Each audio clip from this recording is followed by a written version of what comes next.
Сәлеметсіздер ме балалар? Қазір бізде қазақ тілі сабағы, сабақтың тақырыбы ең жас ғалымдар. Балалар, сабақты қайталаудан бастайық. Бізге 4 сөйлем берілген. Бұл сұраққа тиісті одаға сөзді қою керекпіз. Шіркін, алақай, ту, әттен. Ребята, нам даны 4 предложения, нам необходимо ставить нужные междометия. Шіркін, алақай, ту, әттен.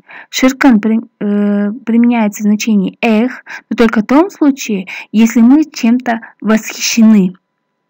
Алақай, ура. Ту применяется в том случае, если нас что-то разочаровывает или мы расстроены. Оттен применяется в значении слова эх, но также в том случае, если мы чем-то расстроены или нас что-то огорчает. Так, приступим. Бастайық. Алматы қаласы көрсем ғой. Алматы қаласын көрсем ғой.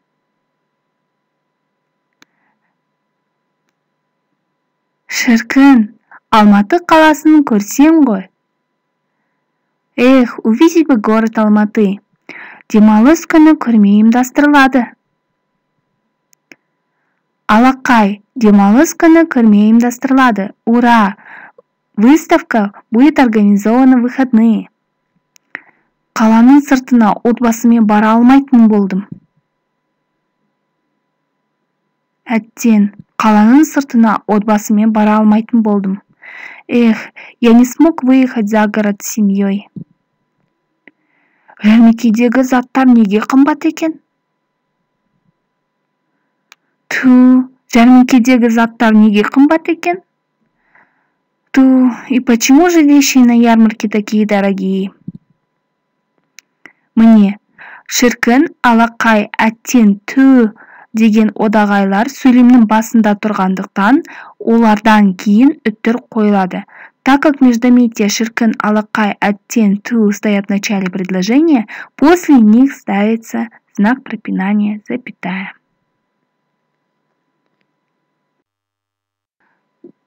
Бүгінгі сабақтың тақырыбын өту үшін біз 121-122 беттегі 3-ші тапсырманы орындайық.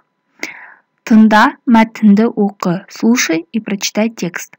Экспо жайында не білеміз? Что мы знаем о Экспо? Экспо бүкіл әлемдік бірегей көшпелі көрме.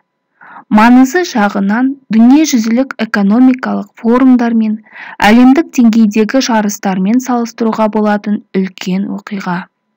Ол 1851 жылы Лондонда өткен бірінші бүкіл әлемдік өнеркәсіп көрмесімен бастау алған. Экспо халықаралық көрмесі жыл өткен сайын дүние жүзіне танылып келеді. Көрмеге дүние жүзіндегі ғылым мен техниканың жетістіктері қойылады. Көрме қатысушыларға әлемнің экономикалық, технологиялық және мәдени жетістіктермен танысуға тамаша мүмкіндік береді. Сондай-ақ, көрме жаңа идеяларға жол ашатын алаң. Экспо көрмесін миллиондаған турист тамашалайды.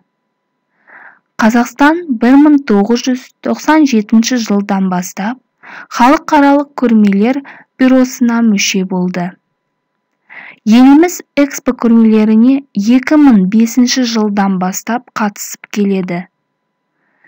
Көшпелі көрмені өткізудегі негізгі мақсат мемлекеттің имиджін қалыптастыру, әлемдік нарықта бәсекеге бейімді мемлекет құру, елімізге туристерді тарту. Көрме ауқымды жобалар мен ең үздік әлемдік энергия сақтау технологиясын, күн, жел, теңіз, мұхит энергиясының көздері мен жаңа технологияны пайдалануға мүмкіндік береді.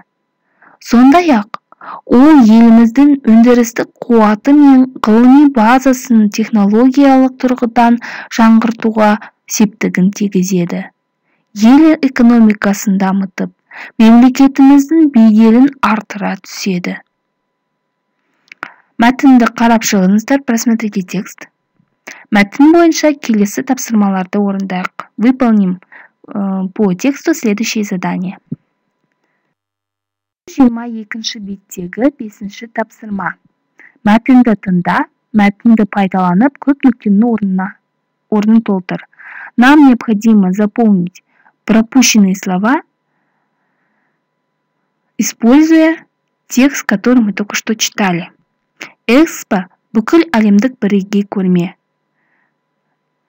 Первое предложение, если просмотреть, то будет Экспо бүкіл әлемдік бірегей көшпелі көрме. И так далее. То есть здесь пропущенное слово в первом предложении, слово көшпелі. Кочевой.